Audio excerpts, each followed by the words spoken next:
Good evening, Farzana. Very good evening, Sam. And nice to have you on tin. Thank you very much. Pleasure is all mine too. So just we go quickly to that, a short journey about your life from an employee to an entrepreneur. Yeah, well, my journey actually began several decades ago. I won't tell you exactly how many, but as a chartered accountant, in the sense that I studied 2 years chartered accountancy. I was I was always in advertising agencies. So I was in Rediffusion, I was in Lintas, I was in an agency called Prem Associates. I was auditing over there. And I just realized that it was so much fun, even being in the finance department, because everybody was like so cool, you know. And I said, I don't really think I want to do auditing. I mean, who the hell wants to do figures like that? And that's when I decided I'd take a shift to advertising. Okay. And my first stint was with Dakuna Advertising. It was brilliant.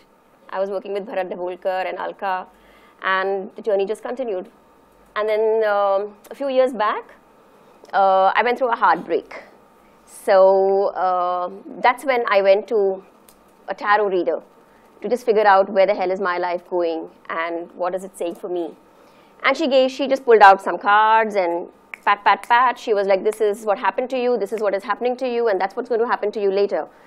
And I looked at her and I said, okay. And I said, I don't know. I think I just spent some $1,000 and I don't know what the hell is going to happen after this.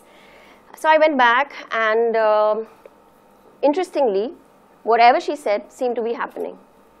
And I was like, I mean, this is crazy. So I went back to her and I said, you know, you've spoken to me about these things and they just seem to be panning out that way. So she was like, yeah, I mean, that's what I do. And I said, and just at that moment, I said, if she can do it, why can't I? So I told her, listen, do you do classes? And she said, yes, I do. And I said, okay, great, I'm coming to you. And that's how my journey into, you know, this space actually started. But then when I just did tarot, I realized while it was pretty insightful, it was, it told you a lot of things which, you know, one would never even think of. But the point was, I couldn't do much more about it. Okay. So if somebody came to me and said I had a problem or they had a challenge, how do I help that person out? So that's when I did numerology. So and then I did graphology. That's my next question over there. Okay. So how difficult was it to shift from, you were a chartered accountant, how did you get into advertising? I mean, what are the, it's quite a different field, you know, advertising. It just went with my personality. I'm a people's person. I love people. So you went to client servicing? And yeah, I was in account management. Okay. It seemed the right shift for me. Okay. And yeah, I mean, it gave me the opportunity to call, you know, Kumaramangalam Birla, you know, Kumar, instead of just saying Mr. Birla, which anywhere else I would be saying Mr. and Sir and probably standing up when people walked in. I mean, this gave me the opportunity to just connect with people. Connect with that person over there. So once you shifted from, you know, normally advertising is a very high-paying job.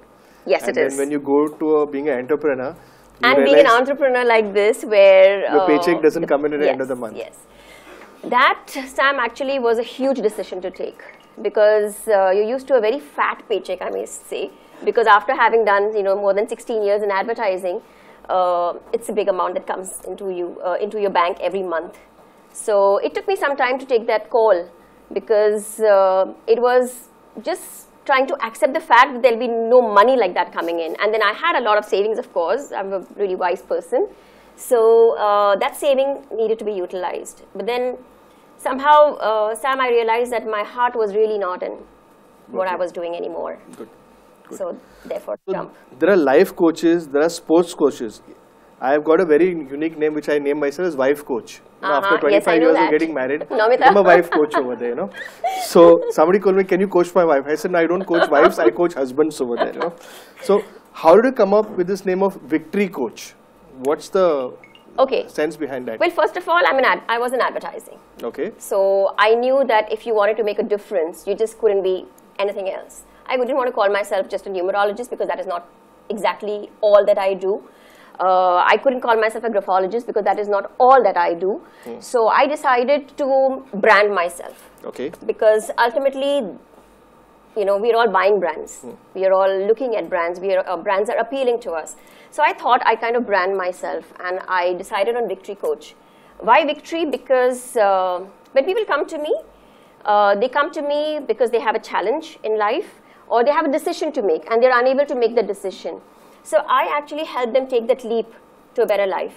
I help them, I empower them to conquer those kind of issues that they seem to be having.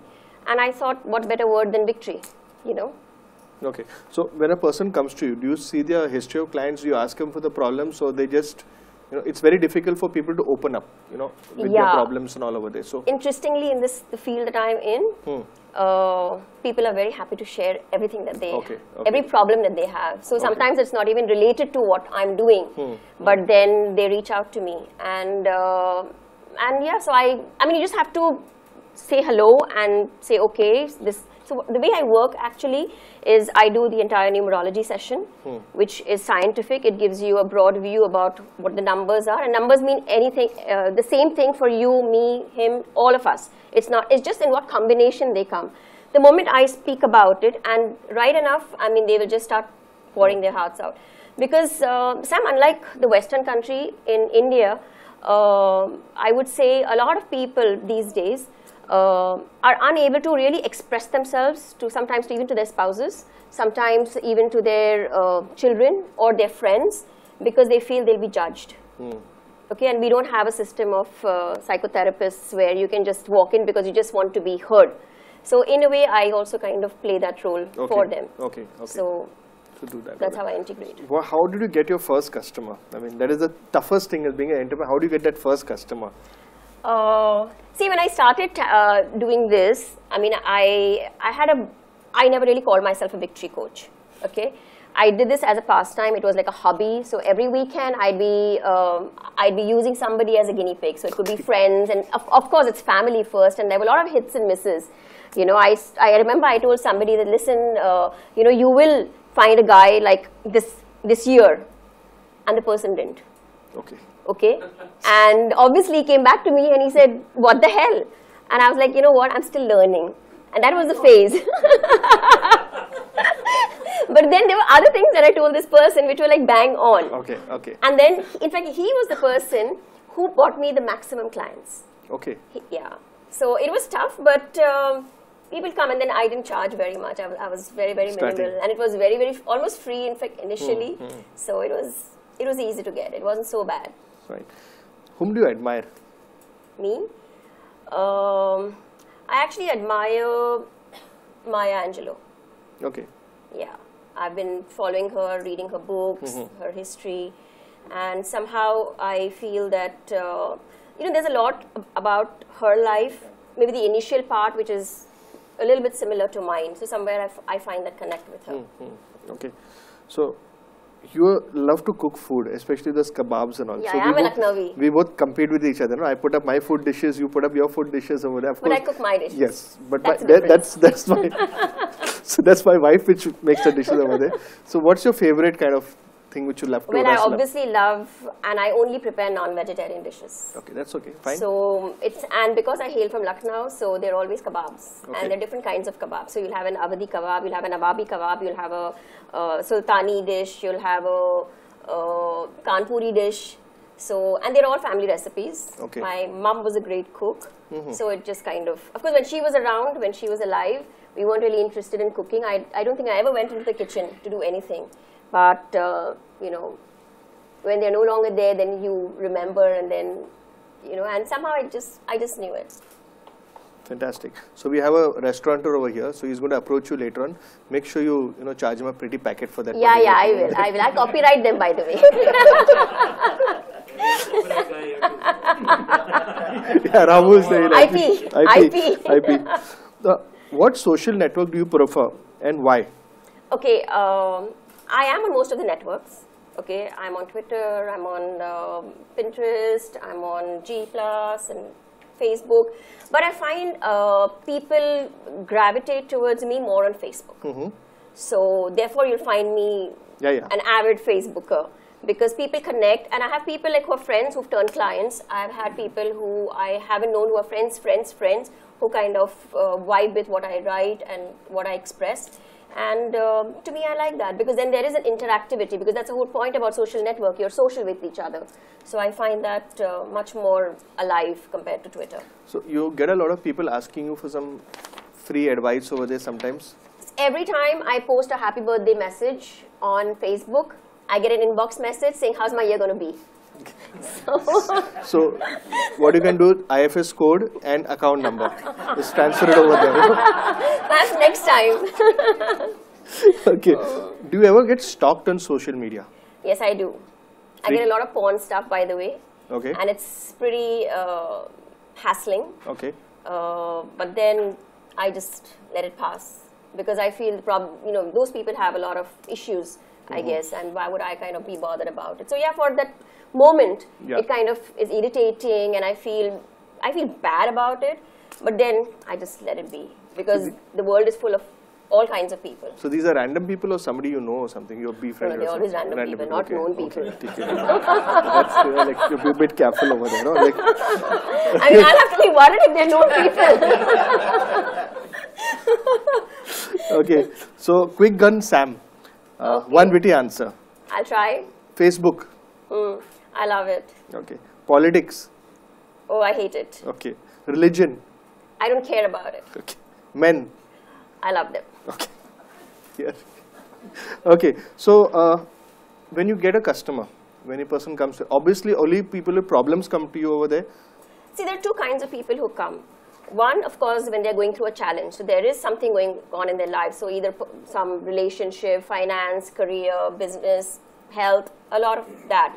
But then there's also a section that comes who only wants to, they know what they, they basically know the answers, but they just come for validation. So it's almost like I have a doubt. I don't know whether I should be doing this or that, or should I do it now, or should I wait for it? So there are a lot of those people who come in. So I get a mix of people. Generally, what's the success rate you have? Success rate? Well, first of all, I tell people I don't predict. Because people have this feeling that if I've come to her, I mean, she will now predict and tell me, when. Because, for example, a lot of people who come to me for two reasons. One is relationship, because they all either wanting to get out of a relationship or dying to get into a relationship. And the ones who are dying to get out of a relationship want to know how quickly they can get out of it. And the ones who wanting to get in want to do it like as fast as possible. But we've just got to wait for things to happen when they need to happen, because it's really not in my hands. And I tell people I'm like a messenger. I'm not God sitting over here to tell you that. And the other, I think I've lost your question. Success. I was thinking of the next question. Both had a bounce. So the success rate, I would say, is about 70%. 70%, yeah. Okay. I would not dare to say it's more than that. More than that. So you get clients who are dissatisfied sometimes who come to you? Well, so far I haven't, and I've been 6 years in the business. That's good. Yeah. Fantastic. So what are you looking forward to next? I saw that you do handwriting and this is, you're not one of those person who says, change my name from Sampath to SAAMPATH and all that. I see a lot of that happening. See, actually, there some people who come to you, you must have also met a lot of people like that who just have challenges thrown at them at every phase of their life. And you just wonder why and how does it happen. So sometimes, yes, for those kind of people who are really going through a lot of shit, it's possible. So then I do suggest something, but those changes are typically, if I know, say, if there's a woman, if there's a husband's name or a father's name, or I'd rather add that, then add in 2 I's and 3 P's and all of that. And otherwise, I work on other aspects. So like I said, I do feng shui, I do graphology. Sometimes my supposed remedies are based on that. Okay. They're not as much on changing alphabets. Is the country, like India is going through a lot of turmoil over there. So a lot of people I've been speaking to, I mean, I call up almost about 10 to 15 people every day, you know, inviting them for Indian Networker. So a lot of them have got challenges. Business is not doing well over there. So they say next year is going to be, the Achhe Din is going to come next year. So do you think next year is going to be the Achhe year? See, I'll tell you something. 2014, okay, if I can just add a little bit on this. Sure. 2014, if you add it up, is a 7, okay? 4 plus 2 plus 1 is a 7. And if you go through the entire series of events that have happened this year, this number basically brings in a lot of mysteries in life. It unravels a lot of secrets. It is a number which gets you a lot into spirituality. Suddenly you'll find a lot of people moving towards spirituality. I mean, if you open your Facebook or Twitter or whatever, there'll always be these inspirational quotes and a lot of people believing in so much of, you know, of that aspect. So this year has been a tumultuous year, I would say, with so many crimes also that have happened. If you take just what happened at Peshawar now, you take what happened at the Malaysian Airlines, there is a connection of numbers over there because I sit and do this. I mean, that's my homework. Every day when some event happens, I just theoretically for my interest, I work on the numbers to figure out what's happening, why it happened, and kind of put my own understanding together. Of course, there's much more to it. The coming year is a number 8, okay? And the coming year is all about whatever you've done, like all of us sitting in this room, all that you've done in the last 7 years, the struggles, the travails, whatever you may have done, you will see recognition happening next year, okay? And yes, it is. And it's because it's a year of power, it's a year of control, it's a year of authority, it's a year of amassing wealth. I like that last provided, let me add it. I was saying, let me add the rider here. The rider is provided you have been working hard, definitely. You have been, you have been working hard and you have been correct in whatever you've been doing in life. So you call it karma, you call it whatever, but if you have been doing all of that, so you get all the rewards next year. Chalo, good, very good. So advice to the, as an entrepreneur, advice to the entrepreneurs out here. See, no person's life, and everybody sitting here, mind you, I speak for all of them. I take the, you know, advantage of saying that. No person's life is a cakewalk. All of us are going through something or the other. Okay, we choose to put on a facade and probably display, you know, a different face, and which is all right. Yeah. So my only advice to people, and this is what I tell my clients too, is that just be like the water. You know, the water allows you to yield, to surrender, and it also moves around the harshest obstacles, because nothing is perfect. If you remember Helen Keller, you know, she always used to say, I don't dwell on what I don't have, you know, because I have no time. I have been given so much apart from what I have not been given that I only think about that, which to me is really something.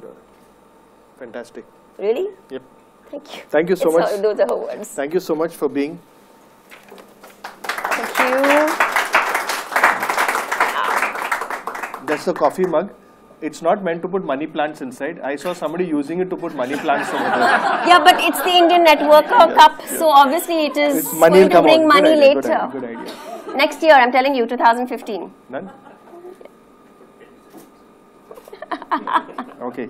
And we have Sanjeev is from Spa Salon, so he's given not everybody, the speakers only get this over there. It's a beautiful pack. He just made a faux pas. Yeah.